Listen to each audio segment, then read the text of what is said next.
Kathy? Okay.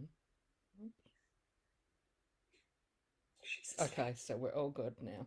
We're all All right. sharing in the group. So thanks everyone who joins in and watches us today. I'm excited to have Karen White joining us.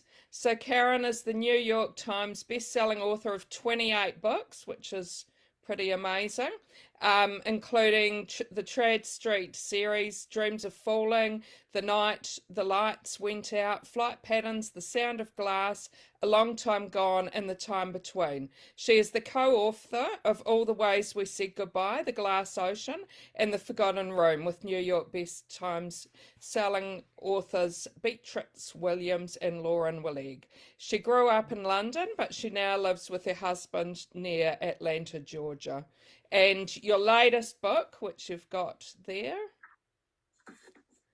is The Last Night in London. So thanks so much, Karen, for joining us. I'm wondering if you want to tell us a little bit about your latest book. You've certainly got an impressive list of books.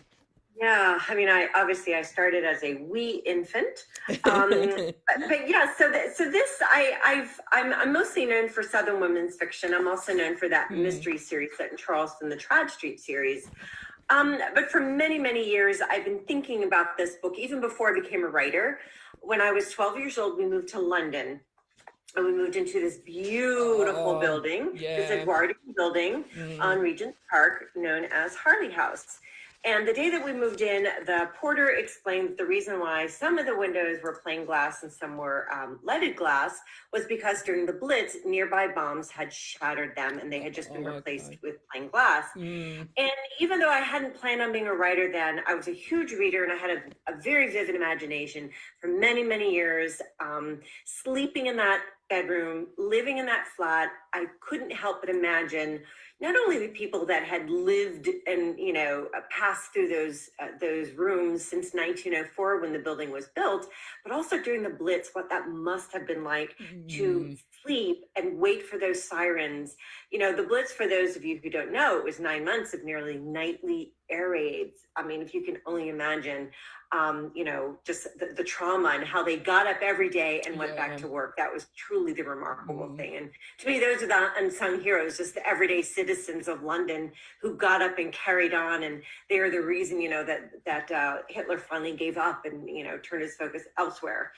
So, I knew that I wanted to write a story set in that building. And that is this book, The Last Night in London. And it is set during two time periods, modern day, where we have an American heroine from the South, because I remember my mother, who's from Mississippi, living in London and going to Harrods and ordering all the meat because we had an American sized freezer because there were four kids, including three teenage boys who Oh. ate like monsters. Mm. And my mother would go and they would, first of all, they would, call her, Yank. And then they make fun of her accent because it was so Southern. And I thought, I need to have a Southern expatriate living in London. And so I picked Mm. Maddie Warner, who is from a small town in Georgia, who was actually, a secondary character in two of my older books, Falling Home and After the Rain. So she is the modern day character. She is a freelance journalist who has been hired to interview a woman who is about to turn 100, who was a model during the Blitz, and she's donated all of her clothes to the London Fashion Museum for a Oh. huge show that's going to be about fashion in a time Mm. of crisis. And British Vogue is going to be featuring this story that Maddie writes about Precious Dubose. And Precious, you might recognize, she comes from All the Ways We Said Goodbye, which Mm. is the latest collaboration with Beatrice and Lauren. That is set during when we meet Precious, it's 1964, and she only alludes to sort of a mysterious past during World War II. So I asked Beatrice and Lauren if I could borrow that Oh, character and put it, for my own yeah. book Mm. and sort of fill in that World War II story. So this Yeah. is a story about friendship, about love, about betrayal, and about the unsung heroes of the war and everyday life, things that people sacrifice for the good of others that don't get into the history books. And I wanted to tell that story because there's so many of them. And so this is the story. And also just to share with you. So while I was thinking about this book, I came across this picture on Pinterest and I thought, so we also need to have an RAF pilot. Oh. So I'm like, okay. So for those of you who wonder where authors get their inspiration, Yeah. so there you go. So that is the book. That is that is in a nutshell, The Last Night in London. So there's mysteries, there's friendships. And my favorite friendship is a friendship that grows between Maddie Warner, who's a 28-year-old American woman, and Precious Dubose, who's about to turn 100. And as they start talking and the layers are peeled back and they both realize that they have so much in common, and that these are secrets that they have held that need to be shared. Yeah. And are any of the characters based on real people? No, because during my research, there is so much written record from everyday people. Yeah. There was actually a project by the British government where they asked everyday people just to record what their lives were like on a daily basis, and those are available now. Yeah. And and I remember one woman, housewife, so they're talking about the rationing and how they make do in the kitchen or whatever. And then, oh yes, we had a raid last night, and Marianne next door and her whole house is gone and they're all dead, but our house is fine. And you're just like, oh my gosh, this is just a night in her life. But you really get, so I just I probably did borrow a lot of, just sort of, lots of books, put it all together to tell a cohesive story. But yes, I mean, you don't have to make up stuff to talk about what people went through, what they survived, and the acts of heroism. Yeah. They were everywhere, every day. And I recently read on Folly Beach. Okay. Yeah. So, and enjoyed that and enjoyed the dual timeline. So do your books normally have a dual timeline? On Folly Beach was the first time I did that. Okay. And the reason why I wanted to do it is because I love time travel. Yeah. As a kid, I loved time travel. And then I discovered Diana Gabaldon, and I was like, time travel. And my very, very first book, In the Shadow of the Moon, was a time travel. And I asked my editor, once I was with Penguin Random House, I said, I really want to write a time travel. And she was like, nope, unless your name is Diana Gabaldon, they don't sell. I was like, okay, so how can I write a time travel without writing a time travel? And the best way to do that is dual timeline. Yeah. And as I did in Folly Beach and in The Last Night in London, I have a character, the same character at different ages in both time stories, to tell the different perspectives and to kind of be the anchor for both time periods. So I've done it a lot since then. That's not, I don't intentionally set out to do that. As a matter of fact, there are a couple of books that I set out to have single timelines, and it just kind of came out. Okay. I'm going to try to do better in future. But I find it fascinating. I love the way history informs the present. And I enjoy the dual timeline. Yeah. We've got a few people watching, which is great. Just reminding people watching, if you have any questions for Karen, please type them in comments and I can read them out. Mary has a question for you. She wonders who inspires your writing, if you have someone. I never wanted to be a writer, and the only reason why I wrote that first book with my sixth grade teacher, Mrs. Anderson, who told me I should be a writer. She said I was made to be a writer, and I was just like, oh gosh, who wants to be a writer? That's so hard. So many, and when I started writing that first book, I just heard her, voice, you should be a writer, and I was like, oh, okay, I'll try, and that was my first book. So yeah, she was a huge inspiration. Yeah, that's a great story. And have you ever been able to meet her after you had I wanted to, but she was, when I was in, sixth grade, that's like 11, 12. So actually that was right before we moved to London. Mm. And she was elderly then. Yeah. So, I tried to find her, and there was no records of her even at the school. I did call the Oh. school, and I Mm. said, and they were like, that was a long time ago. Mm. Chances are, I mean, she was probably in her 60s when I say elderly, isn't that funny? But she seemed even older because she had white hair and a tight perm, and Yeah. um, but lovely, just no nonsense, woman. And I did try to find her, but I think she's long gone. But I think Yeah. Mrs. Anderson every day. Yeah. Yeah. That's amazing that a teacher like that can inspire you so much and at Hmm. such a young age as well. Yeah, absolutely. Yeah. Could you tell us how you first got your first book published? Was that hard for you or easy or It's kind of everybody has a different story, and for me, it mm, was kind of interesting. I wrote that first book without telling anyone. I just wanted to see if I could do it, mm, and then I entered it into a writing contest that I found online.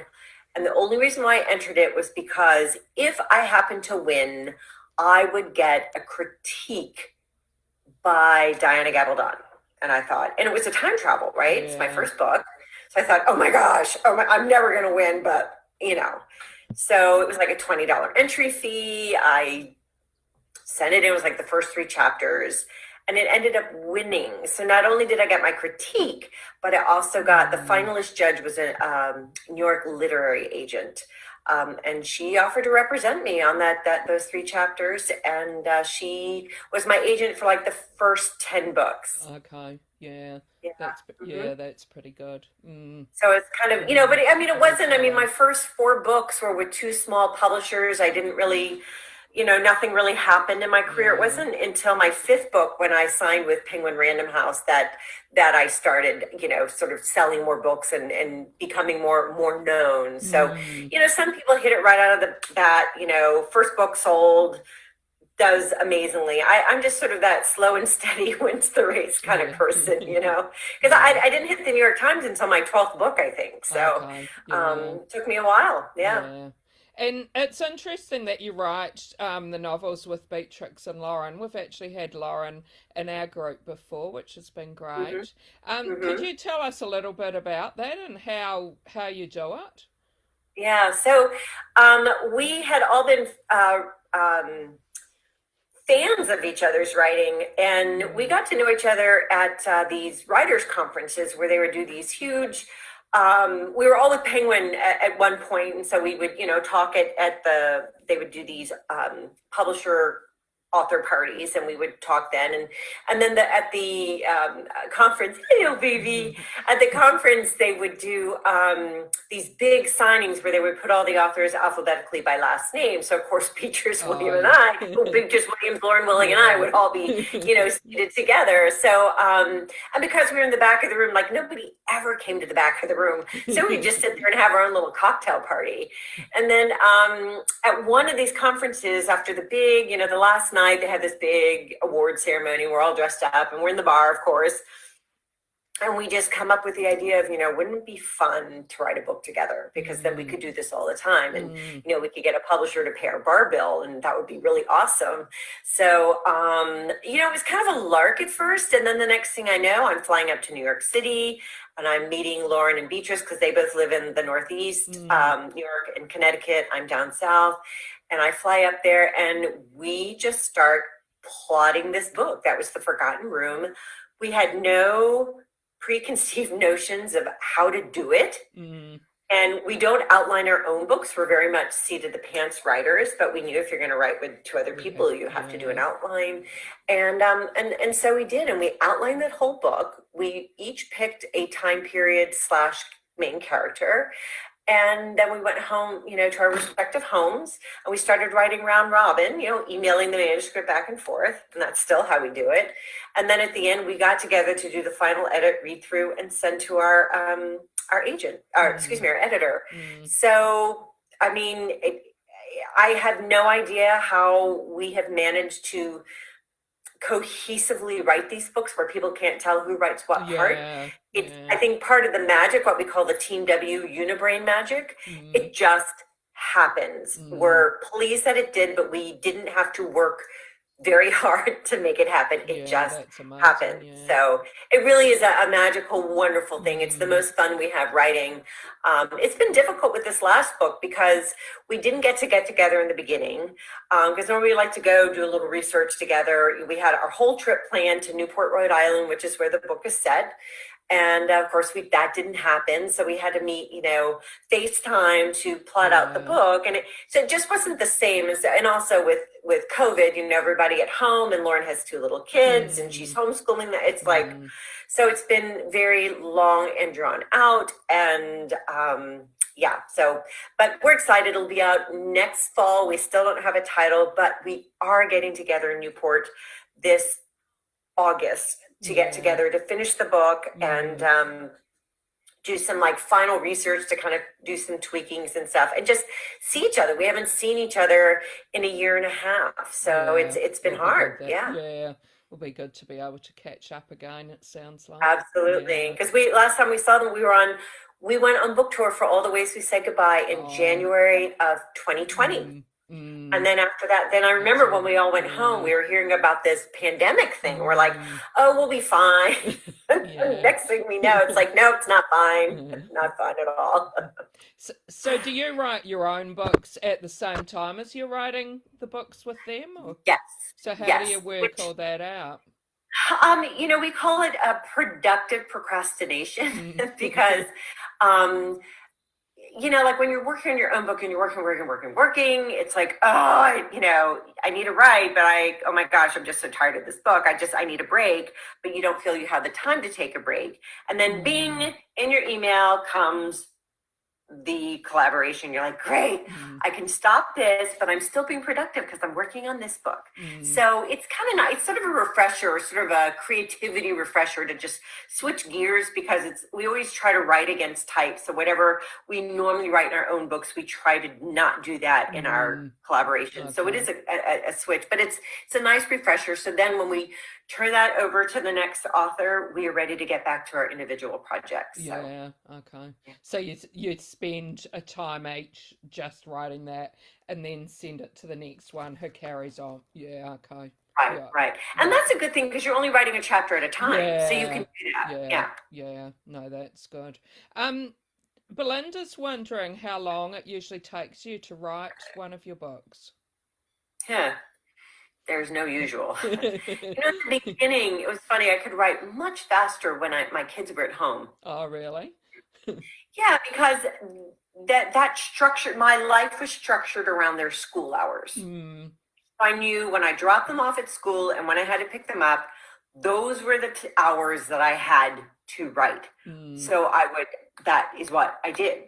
Exercise, social, all that other stuff happened outside those sacred hours. yeah. Um, if I had to take my daughter to horseback riding lessons or my son to football practice, I would sit in my car instead of chatting with the other moms and type. I mean, I Yeah. remember sitting at my son's swim lessons when he was really little, sitting on the bleachers, and typing. And, Mm, it was just easier to schedule my time. Whereas right now, I have, 2 elderly parents who are in my care and a very yeah. elderly dog Mm, who is incontinent and has dementia. It's like, mm, my day is like completely fractured. And also, I've noticed since when my kids were little, there was no social media. yeah. There was nothing. I had my Mm, website. That was it. mm, I didn't have to be on all yeah. the time. So there's good things. And I love, like right now, you're across the hemisphere for me, Yeah. and it's great that I'm able to reach out to you and other Mm, readers that I would never be able to reach mm, on even a book mm, tour. So that's the positive thing. But, it's like, oh my gosh, my publicity people are saying, oh, you need to get more Instagram followers. And it's just like, I need to write, yeah. but Yeah. yeah, it really cuts into my writing time. And it's not just time, but it's like the brain cells and the mental energy that is required. If all I had to do was social media, I would love it. I Yeah. love doing fun little posts and pictures and little videos and all of that. But honestly, it takes a lot of time Yeah. away from writing. It's like I'm stealing that time from my writing. So. And could you tell us what you like reading yourself, and if maybe there's something you have been reading that you'd like to recommend to us? Right. I pretty much read everything I'm not writing. Yeah. Of course, I'm one of the first readers for both Beatrice and Lauren, and they've both had Beatrice's book comes out. Oh, wait, what is today? My goodness, it came out last Tuesday. Okay. Her book, Our Woman in Moscow. I mean, and I say this with both Lauren and Beatrice because I read all of their books religiously. Each book gets better, and Our Woman in Moscow it's quintessential Beatrice Williams, and it is better than the last. And I loved Her Last Flight. I've loved all of her books.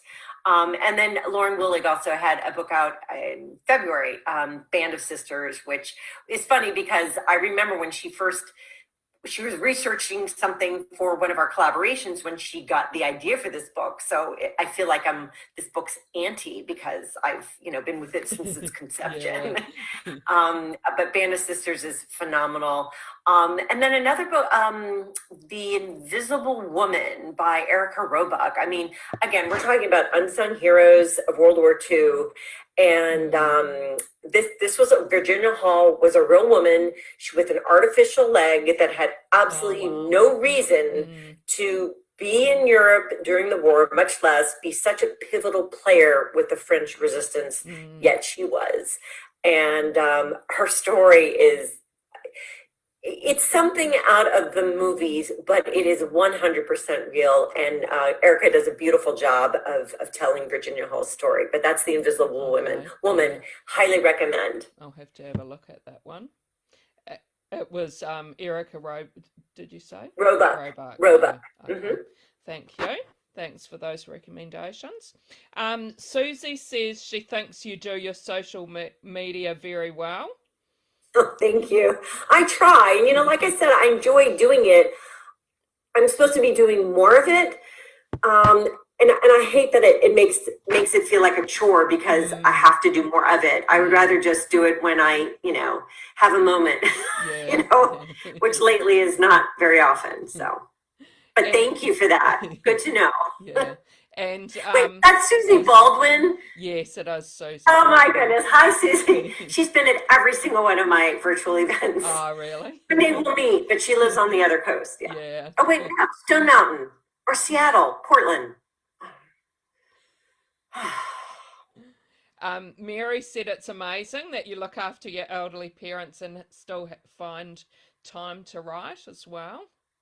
Yeah, and I have 3 brothers, which means I'm an only child. And my parents do not live with me, I will clarify, but I do everything from getting slippers, from paying their bills, insurance, doctors, medications, all of that. And it's a full-time job. Yeah. I just finished balancing my dad's checkbook, making sure everything was, good. And I haven't balanced my own checkbook in years. Yeah. Divine said she loves your books and the 3W books. The Forgotten Room was so fabulous, and she's from New Jersey. Thank you. And Susie says she's from Seattle. Seattle, that's right. I knew you were on the other coast. Yeah. And Anissa said, what are you most proud of as an author? That's a good question. You know what? I don't know if I'm proud of, but the thing that makes me the happiest is the way that I have created. I mean, honestly, especially when I do a writer friend of mine I just did an event with last night in London, or yesterday in London, and she's expecting a baby. So I did a shout out to all of my readers. Send me the best new mom advice that you had, because I wanted to do it as a surprise, do a little booklet for my author friend. And really the most heartwarming responses. Every time I do that, I get the most wonderful responses. One of them was, what is the one positive thing that has happened to you during quarantine? And again, Wonderful. I feel like I have somehow managed to create this beautiful neighborhood, where we all live together, we all care for Mm, each other, we all take mm, care of each other.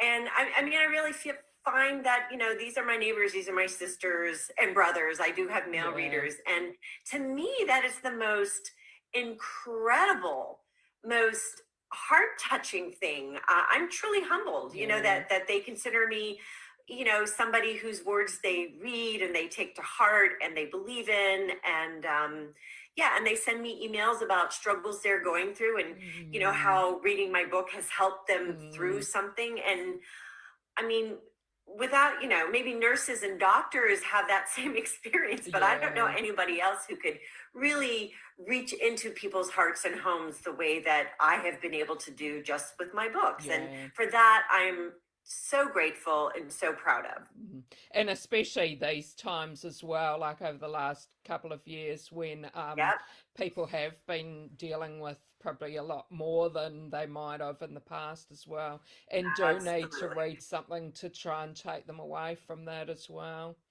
Absolutely. And even when Mm, I mentioned struggles with my parents, because my mother has Alzheimer's, my dad has dementia, and I get, I try not to talk about it a lot. But I always get beautiful, beautiful responses from readers. Like, I heard that, I went through that mm, with my parents, mm, and just know, well, and to me, that is like, that's like a sister, saying it's okay, you'll get through this, it's yeah, okay. And yeah, you know yeah. So a great support to every, yeah. Mm, It's mm. like my big neighborhood here, you know, and Yeah, we're all over the place, but I feel like we're living in this one place together, and we're taking yeah, care of each other, and that yeah. is so special. Yeah, no, that's amazing. And can you tell us what are you working on at the moment? Oh yeah. So, I have another book out this year in November, Mm, and that is the seventh and final book in the Trad Street series. And that is The Attic on Queen Street. And it comes out in the US on November 2nd. And so, because everybody was like, no, you cannot finish the Trad Street series. So I mentioned to my editor, well, what if I do a spinoff? And she was like, yes, we want you to mm, do a spinoff. So mm, I'm doing a spinoff series because it was hard for me to say goodbye to those people anyway. So I thought this way we could still you keep can them still, yeah. there, but let them live their lives happily ever after. And we just hear from them occasionally. Mm, So I've taken Nola Trenum, who is the daughter of Jack Trenum in the series. And she's going to be 28 years old. So we're fast forwarding 10 years. It's going to be set in New Orleans, and we're going to have Nola living there and working and restoring an old house. And also another character, Bo Ryan, who I am borrowing from, who is introduced in The Attic on Queen Street. So that's a new character, and he will be joining Nola in New Orleans for this spin-off series. So okay. Yeah, yeah, sounds interesting. And I and always very wonder how authors feel with ending a series as well. So Oh, yeah, it's that's painful. I mean, it's horrible. So I had to make sure that I had Melanie, who's the main character mm. in the Trad Street series. So she is in the first chapter with Nola. So we can just sort of do a handoff, because I just couldn't say goodbye. Yeah, no, that's a good way to, yeah, to keep it going. So, before we finish off, do you want to let people know your social media and how they keep in touch with you? Absolutely. I always send people primarily to my website, Mm, Karen-white.com. Because on the top, on the homepage, you will see I have Instagram, which is at Karen White Write, WRITE. And then I also have, what's the other one? Twitter at Karen White Write, WRITE. And Facebook, which is author Karen White. So I think that's it. so there's But lots all of the ways links with and all you. the icons are on my website. Yeah, So. no, that's good. Thank you. Lots of ways to keep in touch with you. And I do when, I love I've been doing some really fun videos. I know it takes so much time, but I love they're fun. Yeah, you know, a yeah. little fun video. So I just did a cover reveal, and I had the spooky music, and Oh, it really? was cool. Okay, Yeah, I'll I have really to have a enjoyed it. look. Oh yeah, Yeah. it's like multimedia, it's a big deal, I'll have to have a look at that. Well, thanks so much for joining us. I've loved Thank you, chatting to Jackie. I you. really appreciated it. Yeah, Thank this is you. fun. And thanks to everyone else who joined in and the questions that Yes. people asked. Yeah, and make sure to send me a link, and I'll post it on social media. Yep, So thank you. whenever reason to post something, I post something. Yeah, So no, that's good. thank you. Thanks. And bye, everybody. Thank you. Good night or goodbye. Afternoon there. All right, y'all. Thank you.